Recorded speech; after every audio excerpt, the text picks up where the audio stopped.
Hey, it's Chris. What are we doing? News, upcoming games, hotness, all in one. As usual, let's go. Baby, we are starting hot and hard and heavy this week. Did you see the email? Did you see the freaking email? Making its rounds. Little bit of what the deuce is going on. Peterson Games is at it again. Peterson Games sent out this random email to backers saying, guess what? You'll get your games, but we're going to send you a mystery prize in the mail too, essentially. Right? Meanwhile, people are going, I'd rather have my $400 of game that I bought from you 5 years ago instead. Why on God's green earth are you wasting my money sending me something else? I'd be pissed, personally. The basic gist of it is you have the resources to send me something nonsensical that I didn't ask for instead of these resources being utilized to get me the game you backed on crowdfunding like up to 6 years ago. A mystery box, mystery benefactor that might be bankrolling or now new partnership, because there are like speculation that like the Catalyst Lab Games thing partnership from like about a year ago is defunct. So they are still making stuff, but making it in parallel now. You have more money. You have what is going on? Backers have said that they confirmed it over on the Discord, so I guess that's something. But I mean, this inane sort of weird situation just devolves into something weirder and weirder all the time now. I mean, remember when about like 9 months ago, I covered it and they said, well, Cthulhu Wars, some of the shipping, right? You could pay for extra shipping, but it depended on who else paid for extra shipping to get your pallet shipped as a whole. But if you wanted to pay, I don't know, somewhere like, I don't know, $750, $1,000, you could like pay for everybody's shipping on your pallet to get your own pallet shipped sooner, right? Like just the craziness of this, the absurdity of it behind it is just ongoing. And yes, they actually went beyond Discord. And so shortly after that, earlier this week, they confirmed it on a couple of the latest crowdfunding updates from several of these games, like Hyperspace, saying, don't worry, make sure your mailing address is up to date. Okay, the reason I had to do that is because the mystery package being sent to you. We're not going to do a normal by-the-book press release, and you're going to get this. Oh, that's going to be a puzzle brain teaser, dark secrets for all the friends and allies who have stuck with us. So, mysterious benefactor. I just don't know what to make of this anymore, right? I just don't have a freaking clue. Because the most recent update on a lot of these projects prior to this week was literally 3 months prior to that. I'm flabbergasted. I don't even know what to say. You know what? Let's stay on this tangent of failing Kickstarters and flopping all over the place. Onimaru, where are you at? Nah, don't worry. Onimaru is not any closer to fulfilling. You know, it's been a couple of months since I actually looked at it. I had an update, I think, previously filmed about a couple of these a couple months ago, and I just never aired it, never finished putting it out. But let's hit on it, right? All the dang time. I almost said something else there. Out of the Darkness. You see that date right there, folks? February freaking 1. Oh, yeah, I know there's a long gap in communications. It's not the best practice. I couldn't stomach any more updates that share details and other information and have many of them fail. So instead, we just won't give you any updates again. November, quantities confirmed. Small package of cards completed. Photos of firm foam pieces that are, going on. Confirmed, progress. It does not take this long to get any of this stuff done. I feel like they're just trolling, buying more time. They actually had some updates towards the end of 2023 that was significant in terms of showing this. I mean, this looks legit even, right? I don't have a freaking clue. I think you actually had people like feel halfway decent about getting something sometime in 2024 now. Well, that's off the table. Pass! And that goes back in and ties into now like the CMON issue, right? Like now, all of a sudden, CMON, Gamefound, not just them, Mind Clash has one of my most anticipated games of 2024, Ironwood, up for pre-order next month, May. So, again, this may be the biggest news of the month. Is Gamefound literally literally turning into a pre-order store at this point. I don't know. There's nothing on their blog. There's nothing on their website that really sort of addresses this. So I'd just like to know from a consumer standpoint, right? I know nothing. Is this just pure pre-ordering? Why the change all of a sudden? I guess is what I'm curious about, right? Crowdfunding. It's not even crowdfunding. It's pre-orders without showing us how many people are pre-ordering it. So it's literally what people have been accusing projects of doing on Kickstarter for years. It's just now coming full circle, right? The dragon is officially, or the snake, I should say, the snake is officially eating its tail, Ouroboros, you know? And so does that matter to you? Does that matter? Again, you know, I mentioned it in the news video discussion portion of my Best of March earlier in the week, saying, you know what? What's this deal? What's the incentive for companies to go over as opposed to crowdfunding, as opposed to doing it on their own website, like Mindclash and Ironwood, right? Like the difference between Dead Keep and Cthulhu Dark Providence. Why would a company do this, right? The bottom line is, I think it has to be this. It has to be this. And so are they taking less of a cut? Is it they're just saying we have wider, you know, sort of exposure on Gamefound? I have no idea. Are they being paid to do it or hosted on Gamefound? Is there a fee like there is for the crowdfunding? I don't have a clue, and I don't think any of that, at least when I'm filming this, none of that is public knowledge. And I'd just be curious. Because not only are they being shown, they're being advertised. So, right? I assume if you're paying for advertisements, right, it's gonna... So those are just, you know, things that are going through my head as I'm seeing this more and more. And it's interesting. Like, who can do it? I mean, these are two of the biggest, most well-known names in our hobby, publisher side of things, on the crowdfunding aspect as well. So can anybody just change their crowdfunding campaign to a pre-order? You know, do you have to be a certain size? Is it exclusive to people who have raised, like where is the criteria for this?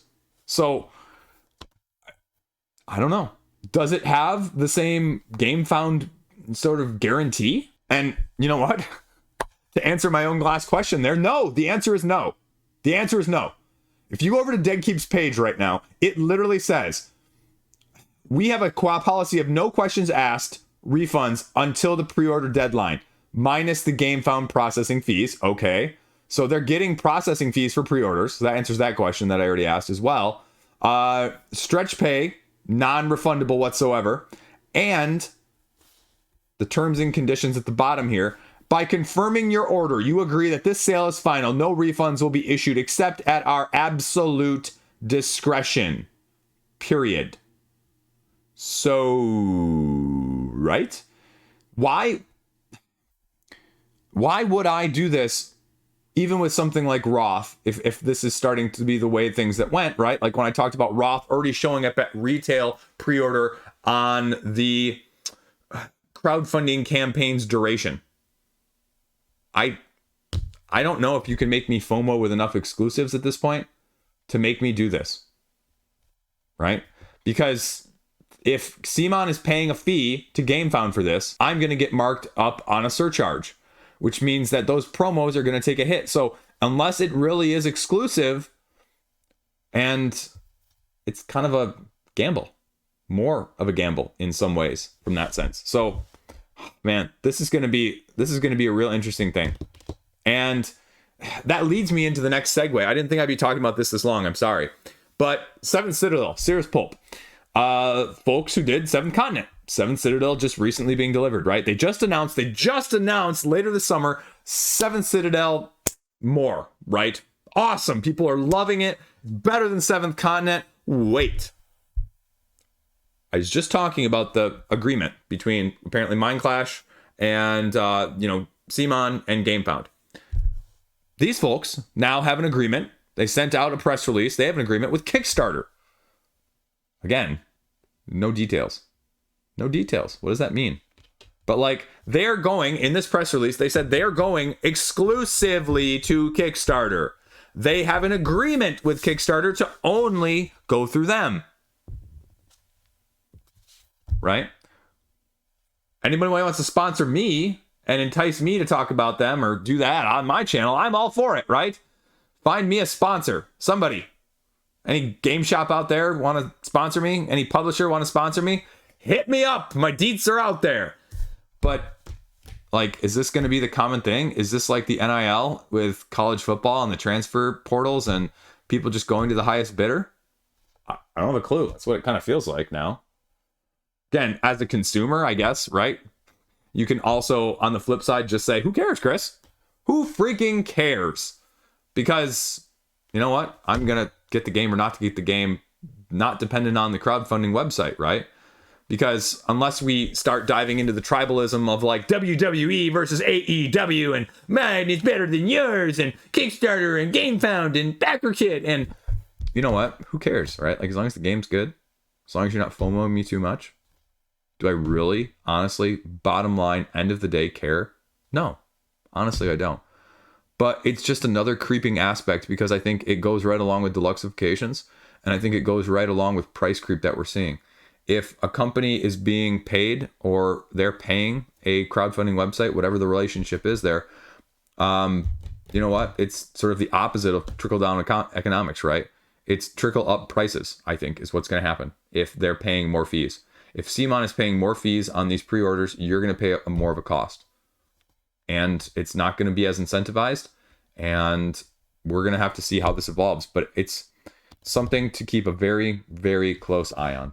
The other big news company-wise, you may have missed this one, Monolith also released a press release this past week with their acquisition of the products relating to all defunct properties from Rackham company.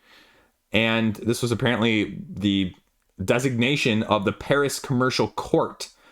And Rackham is responsible for one of the skirmish wargaming miniatures called Confrontation. And miniatures seem relatively cool. I don't have a clue how this compares, though. So, I mean, it's a French role-playing miniature company. It got dissolved in 2010 and liquidation and just subsequent stuff happened since then. I have no idea. I mean, you can still find a lot of their products across the whole of the internet. So I don't think it's like that aspect, but it'll be interesting to see at least what Monolith may do with this, having more miniatures, having more worlds to set stuff in, and how is it going to change the time frame or the conceptualization that they've got? Are they going to go are more RPG heavy now? They're going to go more wargame heavy? We'll see. Then, Masters of the Universe is coming back. You may remember the Archon Studios game Battleground, and we're getting an expanded shipping list outside of Europe now with a Q2 Gamefound campaign with 2 new factions. Build your heroes, predefined maps, official tournament support, and asymmetric gameplay. 2 new factions were being teased over on their website, and again, are you interested? Is this, something that you were vying for as a whole? It's got an 8.5 rating on Board Game Geek with 164 ratings. I don't know, man. Epic fight between He-Man and Skeletor. Are you nostalgic for that? Not so much. I actually have a cool t-shirt. I don't know if you've seen it on the channel. It's a Grayskull Power Company. Anyway, it's just a nice allusion to that. Anyway, I diverge. What else is new? Well, we have an upcoming game sort of sneaking under the radar from Lucky Duck coming to crowdfunding sometime later this year called The Flames of Fafnir. Flames of Fafnir. I kind of like that. Dragon spewing somehow dexterous physics-based marbles at your, cooperative sort of tower defense type scheme with no app? I know, all you app people. You were bracing for yourself to type in the comment section while I was mentioning Lucky Duck, and guess what? You don't have to worry about it because, you have sort of the, Fireball Island meets Tower Defense Besieged. I don't know, but that's what they're going for here. A dragon thrusting marbles at your defenses, literally speaking. Does that intrigue you? Yeah, it kind of does, actually. It kind of freaking makes me excited for something like this. So no other details at this point. There's a couple other, comments from one of the designers on the Board Game Geek forums. at least addressing some of the replayability, like, because obviously if you're doing that, well, there's going to be quests and artifacts, different unique ones, and no two copies of the game, they say, are going to have the same, well, set of them somehow. The Fafnir or dragon's behavior is going to be different, and how you build defenses will change the situations as a whole. So, I mean, it's kind of a cool concept, right? Like Magic Maze meets, Fireball Island in a way.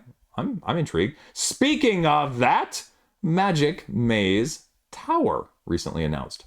This is the latest in the line from Sit Down, which I just got the email press release about as well. New standalone game in this series. And it's more of a complete as many levels as possible simultaneous time-based game. So you get your level card, you get a pawn, and you manipulate things and distribute the action tiles to all the players and go. So you have to get everybody to the exits before you can go on and solve the puzzle and move on to the next one as quick as you can. I don't know, seems kind of cool. Be a nice family game. Although, maybe a little bit too heavy for my kids right now. Either way, color me intrigued. Now let's segue, as we always do, very smoothly, even though those segues actually were fantastic. I don't actually plan this at all. So the fact that those actually flowed together this week, whew, I'm on fire. So let's stay on fire and let's go to the hotness. Ha ha! I'm not doing the hotness. I'm doing upcoming crowdfunding. We'll get to the hotness in a minute. Upcoming crowdfunding. Biggest by far in the week. I will have a video out either tomorrow or Monday, maybe Tuesday. One of those three. One of those three will have a video talking about Earth abundance. Abundance, because Earth has more, and it's abundant resources and more coming from the expansion, which a lot of people rated as the #1 game of 2023 on a Tableau engine building style of things. Isn't enough to change my mind on this game that I thought was okay. Tune in and find out. Tune in, find out. Tune in, find out. Subscribe if you want. That's my middle of the video reminder to say, subscribe please to my channel. I am slowly trying to become a little bit more of a content influencer. No one, you listen to me ramble. No one really takes my recommendations seriously, do you? Just kidding. I know some of you do. The rest of you are like, he's crazy. So that is by far and away the biggest thing launching. By far and away the biggest thing. And people will probably be getting in on some of the deluxeifications, and people will probably be also looking at, what else they've got new in store. So I have a copy, and I will be having a video out, like I mentioned. The second one, big one up also, that I had a copy of, that got passed along to another reviewer. That's why I said that in past tense. I didn't screw up my wording on that one. Cores of Discovery Manifest Destiny from Off the Page Games. Sort of a Lewis and Clark meets tile flipping resource management cooperatively? Question mark? Ron Burgundy? And so it's definitely different. It's definitely hard. It's definitely got some randomness. So how good are you at really optimization, action management, resource utilization in a very tight scheme? Probably going to play better at your lower player counts. My opinion. Just spoilers there a little bit. But give it a look-see. Again, it's one of those games where you can totally play it with anywhere from 1 to 4 players. But I feel like it's going to be one of those games where shared action decision-making is going to be prevalent. And so the separateness of the players themselves may not be as much as you want if you're like me in some of those aspects sometimes, right? Like when I play Spirit Island, I want to do my own thing. I don't necessarily want to communicate it fully with everyone else and quarterback alongside of things. You know what I'm saying? Because you got to communicate somewhat, but at the same time, you want to be able to think of your own strategy and make it make sense without having to do it always. So it's going to be an interesting dynamic there. It's definitely unlike anything else I've ever played. So give it a look-see as well. The third one up is Project L Square One, sort of a new Tetris style in the standalone versions of the previous Project Ls. Board Cubator is bringing us, again, a different style of this fast-paced engine Tetris game. And, well, what's it actually going to look like? Not a whole lot of details on the Board Game Geek page whatsoever. We have just 2 playthroughs from John Gets Games here. We have just 2 playthroughs from Gaming Rules over on Board Game Geek at the time of me filming this.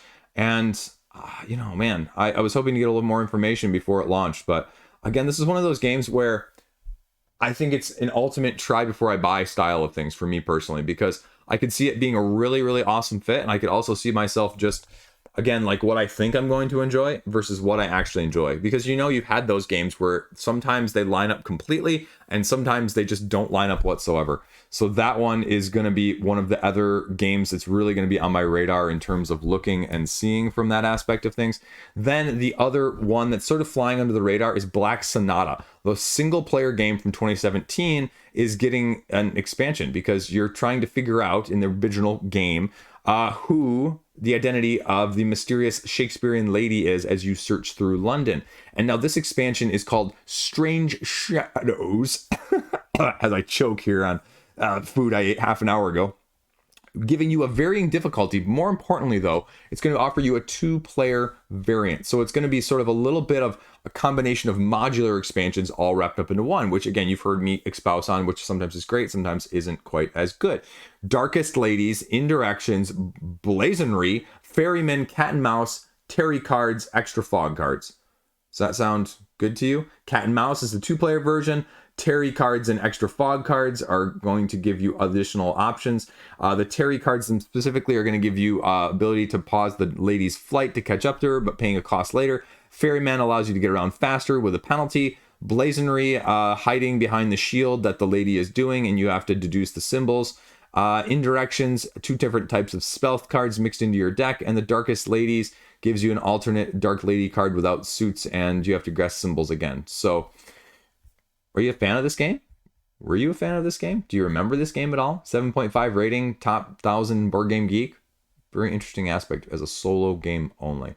So that's the other biggest one launching this week. Now let's sneak into the hotness. And at the top of the hotness at the time of me filming this, we're going into Arcs, baby. Arcs is going to be delivering in the next month and a half or so. Month to 2 months, really, realistically, from the last crowdfunding update earlier in this week. I know because I'm a backer and I'm going to get a copy and it's going to be awesome. And I didn't get all the blinged out stuff. I just wasn't going to pay the extra, whatever, like $50 or so that it was. So that's going to be, is it going to live up to the hype? The Leader Games folks, Leader Games fanatics is really what I mean, not the actual folks at Leader Games. I think the fanatics are going to be all over it. But if you weren't a fan of Root, if you weren't a fan of Oath, is this going to change your mind? Is this going to be more accessible? Is it going to be lighter? Is it going to be easier to play? Is it going to be more sustainable? Is it going to be more long-term? Those are the questions you're going to ask yourselves. Are you going to just see it flipped over on the secondary market a few times? And I guarantee you'll see it regardless from that aspect. Speaking of things, Skyrise, Roxley's version of the area control, build your own buildings, cities, if you will, with an auctioning style mechanic of just outbidding your opponent as you go around, is in the process of being delivered. And that's why it's getting all the clicks. And I just got my copy, boom, boom, today. And, well, we'll see how it goes. This was, as you've heard me espouse several times on this channel, one of the only things, maybe one of the only few that I could easily count on one hand, if not less, games that I have ever late backed. So, right, I have some expectations for this game. Did I get the shading, the sun dropping? I don't really remember if I did. I haven't opened up my pledge to... Right? Like, I just pledge and forget. I'm one of those people. Like, I sometimes read the crowdfunding updates, like if I haven't followed the pledge manager, but otherwise I just like click and forget. So that's me as a whole. The other one, Knights of the Round Table from Crafty. Well, I mean, Knights of the Round Table, Arthurian legend, rallying knights and personalities to construct Camelot. Quest for the Holy Grail. We're not going onto a tangent with Monty Python and the Holy Grail. I'm not going to do that in the middle of this video. Although I really want to do the horse beats now with the coconuts. Anyway, you sculpt a unique narrative, modules are unlocked, and the grail is discovered, and you crown a winner. So not necessarily a cooperative in that setting that you might think of. I'm sort of a little bit trepidatious when the next description line reads, dozens of silk-screened wood pieces. Whoo. You don't even need to guess whether or not it's going to crowdfunding with a description like that, right? Huge game board. And last but not least, huge 3D castle, right? If I've ever heard 3 separate things describe crowdfunding in general, as I mentioned earlier this week with the March Roundup, oversaturation, deluxeification, yeah, right. Is that where we're at? Maybe. Multiple modules allowing for high variability, replayability, intertwining themes, mechanics, organically spinning your own legends, whatever those keywords sort of make. I don't really know. And then we have a new game in Wonderland, setting in Wonderland, where Alice is stumbling through, rolling in Wonderland, if you will. Action discovery cards, executing powerful action combo systems with a dice drafting system to earn points. I mean, it looks kind of cool, but how does that make you feel? I don't really have a clue with that one. So that's going to be really interesting. The other one that will be coming out later this week with my Don't Buy It at Retail video, I'm going to touch on the new one that looks all pretty, slightly Arc Nova with card-based tiles similar, but not similar at all. Harmonies from Libelud. And I'm mispronouncing that game company, I'm sure, profusely, but you're creating your own landscape and habitats to welcome animals. Colored tokens, habitats, points. That's all you need to know. Pattern building of some way, shape, or form. And I imagine that since it's getting all the clicks, you're going to start to see a big channel or two here have a video before the end of the month. Coming to retail, though, right now. So if you want to get it before all the big people say it's really good, you can do that and beat the curve and feel really good about yourself, or strike out and miss. Right? Nobody does that. As I talked about in the Best of March, everyone worries about all these games of, crowdfunding fail. Like, oh, what was your worst crowdfunding fail? What was your most expensive crowdfunding fail? $100 or more, or $300 of this, or whatever, right? Like, people need to stop focusing on that and focus on how many $30 to $50 fails they have as well. How many 30, and let's be clear, not even fails, right? I use fail in the most generic sense. Fail meaning you are not playing it anywhere near the amount it should be. Done. I'm not counting the words properly on my fingers despite doing this action. I just thought it felt right to do in the first place. So that's why maybe you shouldn't get this, because $20 is still $20. So yeah.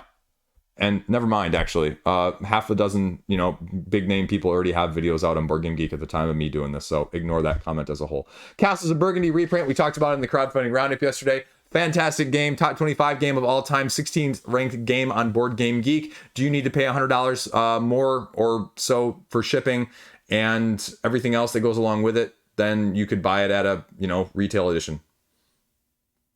Can't give a straight face on that one. The answer is no. The answer is no, you don't. Unless you love it. Unless you absolutely love it. Absolutely love it. So, fantastic game.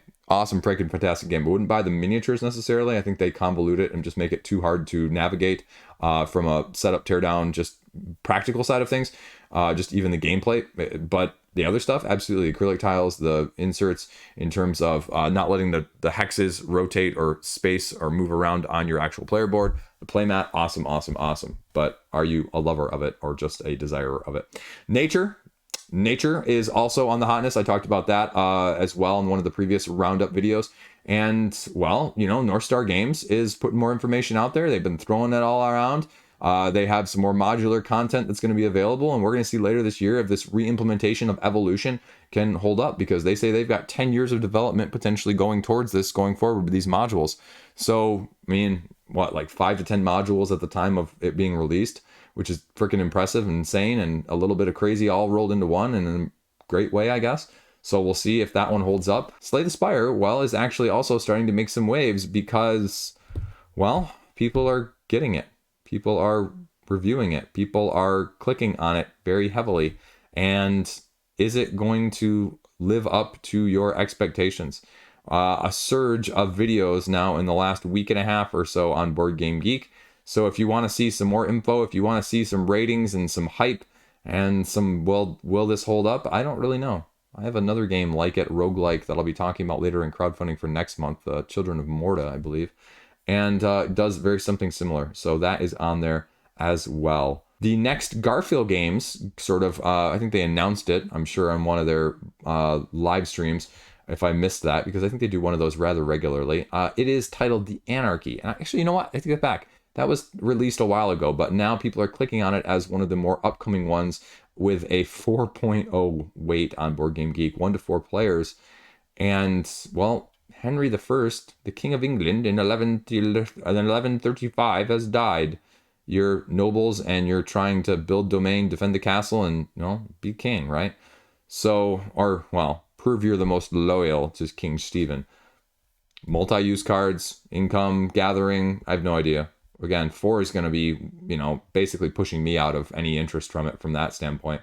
Because I can't imagine, I look at this, right? A 4 waiting on Board Game Geek with 60 to 90 minutes playtime. Does that seem like those two things really shouldn't go together? I don't know. In my head, those two things are like diametrically opposed, like smashing into each other. The other thing, Wyrmspan is lurking at the bottom of the hotness still because it's getting its release this month as well at retail. Speaking of games I'll be talking about at retail as well. So Wingspan Replacer, Wingspan Side by Sire, Wingspan Not As Gooder? I don't know. Jury's out, right? How do you feel about it? How many expansions is it going to get? Is it going to get the Wingspan treatment with the fan-made created stuff, the 4 expansions of, you know, around the world stuff that's already out there? Will it have the legs? Does it have the, well, nature to do so? I have no idea. Again, it's one of those where I'm trying to trade for a copy currently, and it hasn't worked out yet so far, and we'll see if it gets better from that aspect. The only other things that are lurking still in the hotness, Agemonia is still sitting around. Mindbug is getting some clicks with the new campaign launch earlier this week. Horror on the Orient Express is still on there because it's ending this week as well as your usuals that I've already talked about. In addition, Dune War for Arrakis is still lurking. 7th Citadel with its delivery ongoing. And, well, a few others just retail-wise that you'd recognize that I'm not going to go into. So that is what we've got going on. News, everything else along the way. Oh yeah, that's also why Nature's in the hotness. Burgundy Geek is doing a giveaway. So anything that has a giveaway always on these situations always gets more clicks than anything else as well. So there you go. As I said, videos, maybe another Star Wars Unlimited. Star Wars Unlimited Sundays is kind of what we've gone to now past couple weeks. But if that happens on Sunday tomorrow, then a combination of those other 2 that I talked about, Earth Abundance and Cores of Discovery, will be a combination of Monday, Tuesday then. So some combination of those 3 videos, an April look back video, a don't buy it at retail video, and it's been a couple weeks, I think. So either this week or maybe even the following week, we'll do a don't back anything because it's been a while as well. So that's what we've got on the horizons. Unboxing maybe as well too. I think I accidentally deleted one of the overhead cam video footage of one of my unboxings that I did, so I may just have to scrap that one altogether. It was a good one too because I was talking about one of the Spirit Island games right here, Nature Incarnate, and my thoughts about that whole thing. So I kind of got to go see if I found that and didn't delete it, but we'll see. I probably did delete it. I do that occasionally. It's hard sometimes, folks. Technology savvy, right? Yeah. Okay, that's all I got. Oh yeah, go check out the Best of March video. If you watch nothing else in the Best of March video, watch the last 5 to 7 seconds of the video. If you watched it, you know what I'm talking about, right? Anyway, I'm done making a fool of myself on a camera for the internet, and I'm going to see what I can get played this weekend. Both my kids are doing soccer this weekend, and next weekend, my wife is gone on a women's conference, and she's gone for like 3 days. Thursday, Friday, Saturday, into Sunday. And they have 3 soccer games and a birthday party on those 2 weekend days.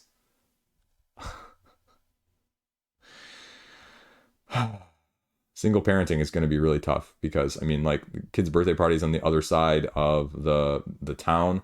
Like, I mean, we're talking like 25 minutes away, right? One direction. And then the soccer games, like one of them is nearby. And then the other 2 are just completely, again, like half an hour in one direction again. So, and then I'm managing the 3-year-old as well because, you know, can't drop the 3-year-old off anywhere. So, man, it's going to be like, usually I look forward to like being off of work on the weekends. Not like, well, because it's not work, right? Like everybody loves not being at work. That's number one. But it's going to be like, well, might as well be at work because I'm going to be super swamped and exhausted. And pray for patience.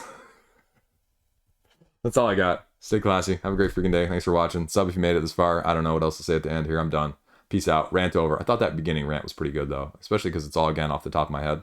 I love doing this. If I would have picked a bigger niche than board games, you think I'd be a lot bigger channel? Would I have like 50, 100,000 people at this point if I chose something else like that was really topically diverse with a larger audience? I don't know. I always thought about that, right? Probably not. Probably not. I'm not that popular. I like to think I'm slightly, but you know, it is what it is. I'm happy. That's all that matters. Peace out. Have a great day.